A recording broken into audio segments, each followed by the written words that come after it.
What's up, Broncos country? Welcome back inside the UC Health Training Center for another episode of Broncos Now. Team reporter and host Sydney Jones here. And coming up on today's episode, we'll hear from interim head coach Jerry Rosburg as he gives the final injury report ahead of the Broncos Week 18 matchup versus the LA Chargers. Plus, Broncos lead writer Eric Dalala joins the show for a game preview. All that and more coming up.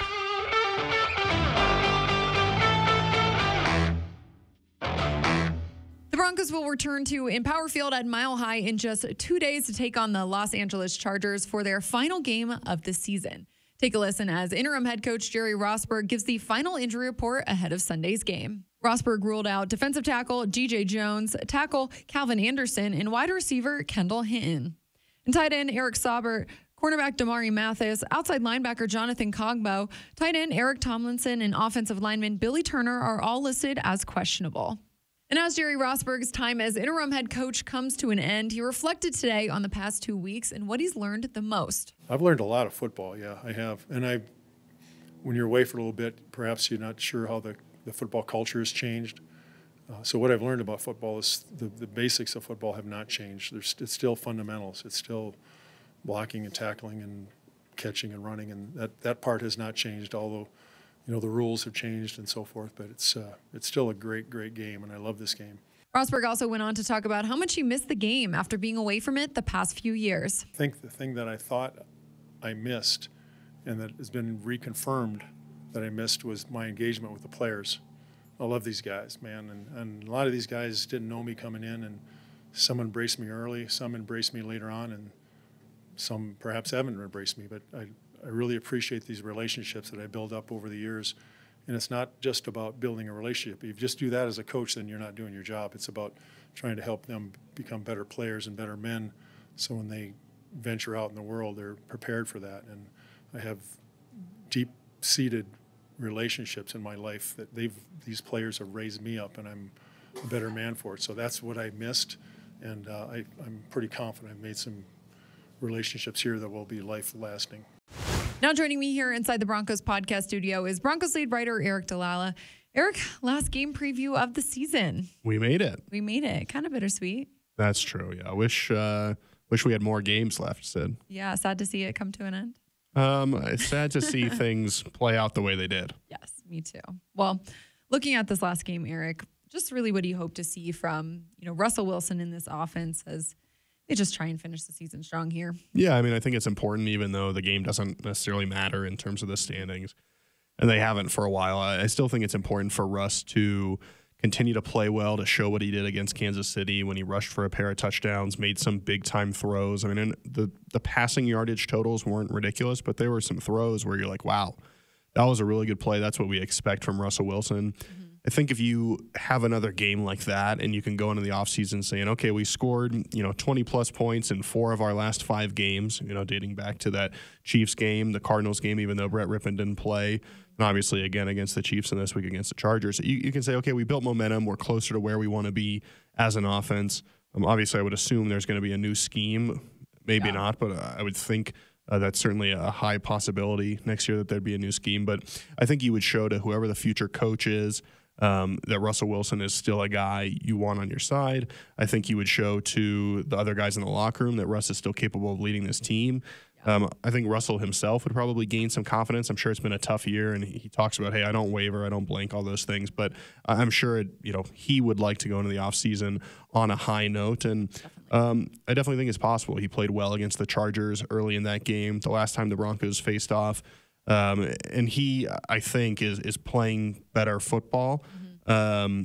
We'll have to see kind of what the Broncos' approach is. They played a pretty conservative game plan, a lot of heavy personnel, kind of grinded the clock down. But Jerry Rosburg said this week, we need to play outside the box a little bit more, take more shots. So maybe there's some more explosive plays this week.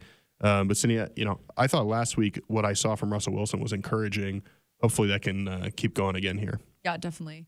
Eric, if they are able to get the win this weekend, what do you really just think it would mean for this team to be able to avoid going winless in the AFC West this season? It's not good. It's not good. I would say that in the moment, one, these guys will just be happy to celebrate a win. And Yeah, for sure. you know, enter the off season, you know, like Jerry Rosberg has talked about, with a smile on their face, leaving the locker room for the last time.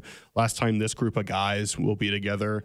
I think the blunt truth is that it's the last time this coaching staff in its entirety, the way it looks right now, will be together. You know, there's always changes to some degree, no matter what happens with this head coaching search. Definitely. And then I think just from a, you know, the way history looks at this team, if you can get a win and get to 5-12, or you can avoid being winless in the AFC West, I think it just, when you look back on this in a few years, it'll be nice to not to say, well, this team was historically bad from the standpoint of no AFC West wins or the most losses in franchise history. You just don't want to ever be part of that group that reaches those marks. And Jerry Rosberg said, listen, I'm not a negative guy. I'm not talking to him about, hey, let's avoid this streak. Let's avoid this number. It's more about going out and getting a win and focusing on the positives.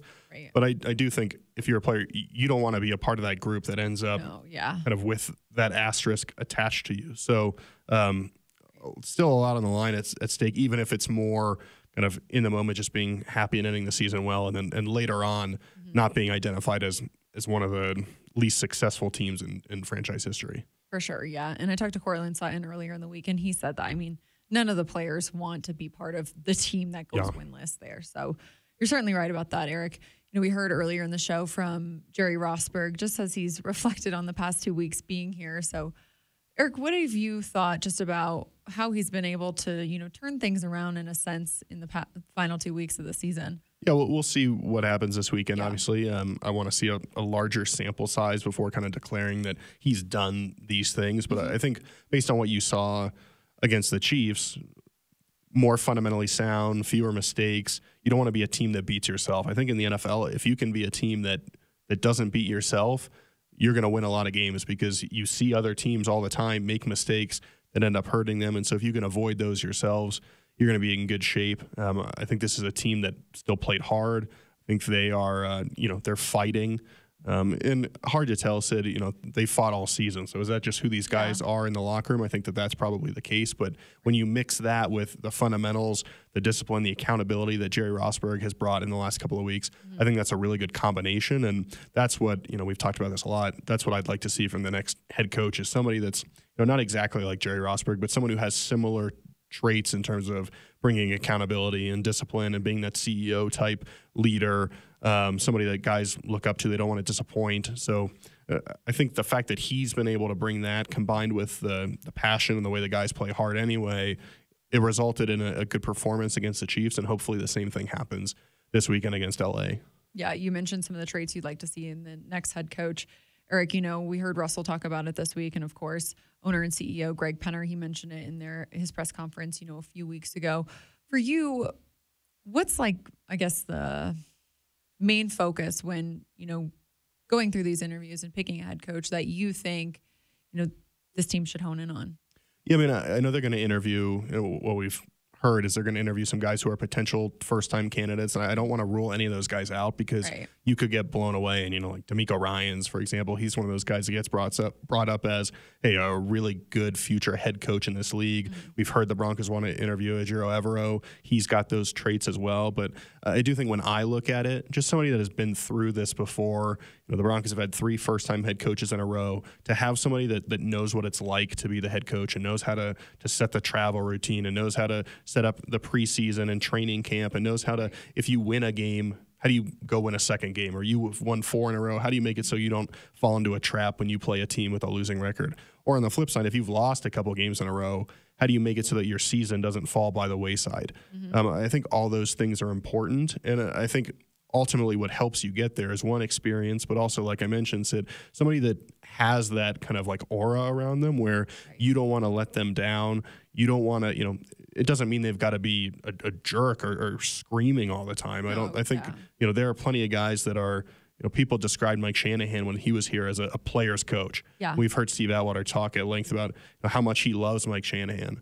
But also Mike Shanahan, you wouldn't want to let Mike Shanahan down. You didn't want to disappoint him. It's almost kind of this.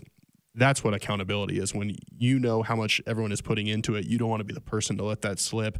That standard starts with the head coach. And so I think if the Broncos could, obviously easier said than done, find somebody like Mike Shanahan, who's should be in the Hall of Fame. Yeah. I do think that type of leader, somebody that sets a standard that everybody wants to live up to, not that you have to live up to it, you want to do it, and you do everything you possibly can to get there. I think that would put the Broncos in a really good position next season. Definitely. Well said, Eric. Well, last one here for you. Just kind of overarching, Eric, when you look back at the season, what do you think's kind of just been the most challenging part for this team? Yeah, that's a good question, Sid. I'm sure as the Broncos move forward, they'll do a deep dive. We hear coaches do that at the end of the year. Yeah. I would imagine it'll be more George Payton, Greg Penner, as they try to figure out what went wrong this season. I'd say a few things. One, the injuries, obviously, and you don't want to make that excuse, but the Broncos were among the most injured teams in the league, have a ton of star guys on IR, and so you can't leave that off. You need more out of your quarterback. Russ would be the first to say, hey, I've got to play to my standard. I don't think he reached that consistently this year. There were certainly some games where he played well. And I think flashes, like we've talked about all year, that show he can still be that guy, but we didn't see it consistently enough.